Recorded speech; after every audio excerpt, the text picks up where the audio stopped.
Broadway, listen to the Broadway beat. Broadway makes you wanna move your feet. Everybody's tapping into everything that's happening on Broadway beats. Broadway beats. Broadway beats. Broadway beat. Hello, I'm Richard Ridge for Broadway Beat. Lydia R. Diamond's new play, Stickfly, has come to Broadway's Court Theater. Grammy Award winner Alicia Keys is not only one of the show's lead producers, but she also wrote the show's original musical score. And I'm here on the red carpet to celebrate with the company on opening night.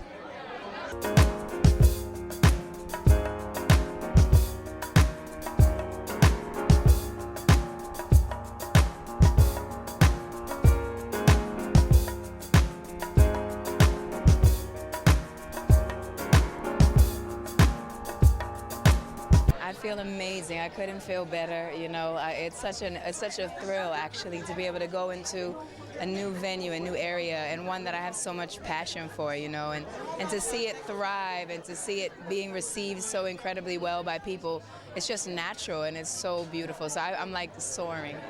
And writing the music, what that's been like. It's really wonderful. It's a brand new experience for me, and I really love new experiences. I think you can be unique. You can be kind of fresh, you know, with a new experience. So I really wanted to approach it with as much emotion as I could to support the emotion of the moment in the play. And I hope people are responding to it because I really love doing it. I was driving down Lakeshore Drive and I heard a thing on Science Friday on NPR, and they were talking about how entomologists study flies, and that's like where the title came from. But mostly I knew I wanted to write a play about a family, and I wanted it to be traditionally structured, and I wanted to explore the themes that I always explore in my work, class and race, and I wanted it to be funny. So Lydia is intelligent, she's funny, she is a master craftsman. I don't think there's a voice quite like hers out there, and she's putting the words into a group of people that we usually don't hear from, upper class African Americans, and it's a play that includes everybody. I think it's a groundbreaking play, and I think it's a game changer. This is Taylor Bradley Scott. Beautiful, isn't she? You didn't tell them about me? Oh, ho, ho. Okay, nice. Well done, Miss Bradley Scott. Beautiful doesn't do this exceptional creature justice. It is an honor, my dear. Dad, I mentioned Taylor, my fiance. Her father was... Of course. James Bradley Scott, yes, of course. Well, again, it's so nice to meet you. Dr. LeVay. Not too formal. Dad would be weird, huh? How about you call me Joseph? Okay, Sir Joseph. Your dad was a great man. A great man. I just regret I didn't have the opportunity to know him.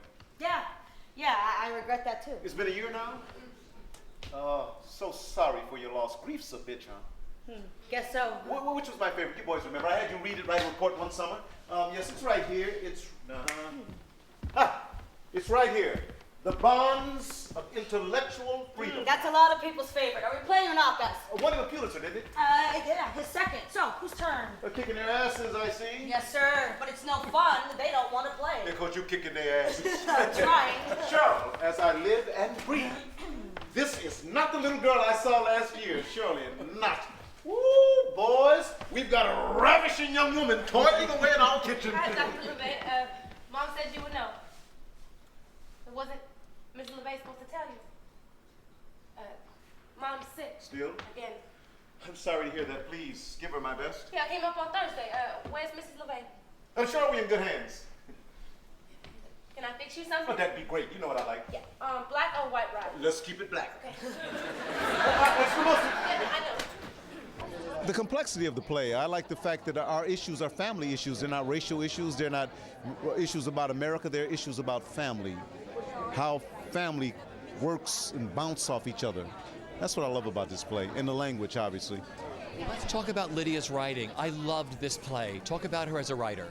Lydia Diamond is an extraordinary writer because she not only understands language and style and poetry, she understands pathos and conflict and romance. So she brings all those elements into Stick Fly, and then we just fly with it. Kimber is an interesting character. She's kind of a conundrum in that she's, you know, very educated and very privileged, but she, you know, she teaches in the inner city, so she's trying really hard to sort of compensate for that or be better than that. But at the same time, what does that mean? So there's just a lot of questions, and I like complex characters, so I'm enjoying that. Look, this is ridiculous. We're indulging her. We all went to good schools here. By good, you mean white. There were black folks like me at Exeter and Harvard. That was my problem. The black folks at Harvard were like you. What? Oh, come on, I couldn't have hung with your crowd.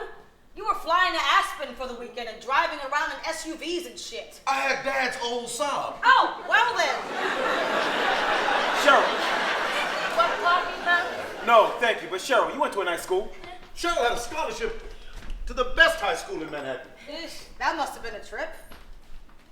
It was all right. Classes were amazing. But didn't you feel out of place? Why? It just seems like it would be a difficult transition. From what? I went to grade school. School is school. The main thing that attracted me to Lady Diamond's words was what she did not write.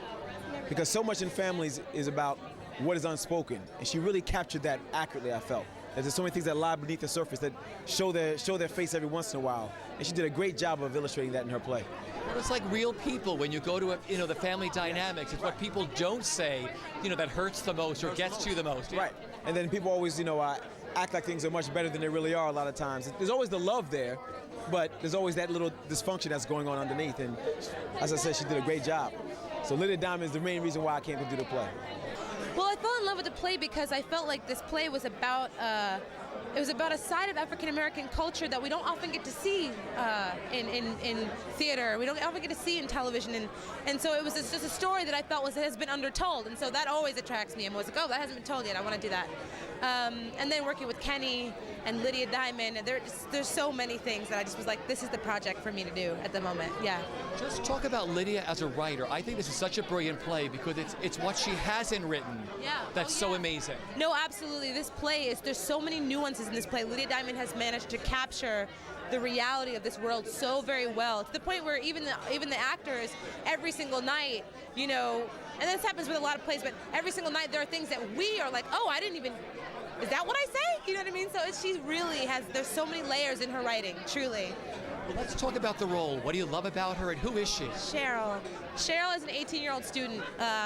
She is the daughter of the maid for the family, and her mother's not able to come this summer, so her mother sends her in her stead. So it's interesting because Cheryl, Cheryl's from Brooklyn. She comes from a different socioeconomic background than the family, but she also went to one of the best high schools in the city, so she kind of comes from both worlds, which actually is great because she's so educated, but it can also be very difficult for her because she doesn't really know, at times, she doesn't really know where she belongs, and she has a thing about feeling as if people don't see her, and that's something that I know from in my own personal background. I can relate to that feeling, and so that was what I connected to with her initially. My friend, she's Italian. You mean she's white? She's Italian. Well, is she here? She's coming tomorrow. You want to lay the groundwork for your mother, huh? Well, both of you. Just thought it'd be good if you know. Sound like you're embarrassed. No, just aware. Mom's gonna freak, isn't she? It's hard to say. She got a lot of other stuff on her mind. She all right? You know women. Hey, so, you been to visit this girl's people? Just the artist aunt in the city. We're gonna drive up in a few weeks. They're in Kenny. Bunkport? Oh, yeah, I'm sure they're gonna be happy to see you. Well, the thing I love about my character Flip is that he's unapologetic. He has very little verbal filter. So whatever he's feeling, he's saying. And he's kind of a little bit of a bad boy, but it's more fun playing that kind of guy for me because I get to have so many levels and I get to have a lot of fun with it. My crassness, the audacity, the audaciousness in my words. I have a lot of fun with it. And coming from TV and film, what it was like for you working in the rehearsal room on a play? It was great. I mean, it was different because with a play, obviously you have to learn the whole script. And in this particular play, the way that it's the way the set design is, not only do we have to learn our lines, but we have to know their lines as well, because we have to know when the cue is for us to come in for our side. So it's been a great process, but you know, usually when you're doing film and television, you can learn scene by scene. You know what you're going to shoot tomorrow, and this you have to come ready knowing the whole thing. You know, Taylor is very complicated and flawed and smart and funny and awkward, and I hope that she's lovable. I love her, and I'm so excited because so often with African American women, the characters are one way. They're either fierce and fabulous, or downtrodden, or smart and lawyer and this, but they don't really have a whole lot of colors to them. And this character is so complete and so complicated and so layered, and I just love her so much, and I'm just so thrilled that Kenny and Lydia trusted me with her tonight, and I'm here tonight. I was going to ask you, talk about Lydia as a writer. I think it's such a beautiful play, and it's what she hasn't written in the play. Yes, there's so much in subtext. We learned so much in school about subtext and what's not said. You know, there's an O'Connor play happening right now, and he's the king of that. So, you know, the characters, every night it's different. Every night I can play with colors and different intentions with the lines, and it is such a joy to be on this playground every night with this fabulous cast of people.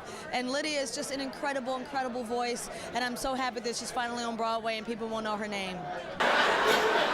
It's anecdotal. Don't you remember the dividing point? Like, you could play with anyone till like 5th grade, and then it was over. Whites over here, blacks over there. You remember that, baby? Yeah, actually I do. Boys play sports, it didn't matter so much. And beyond Jack and Jill, there wasn't much at all to do once you were a teenager. Jack and Jill? Jack and Jill didn't let your people in.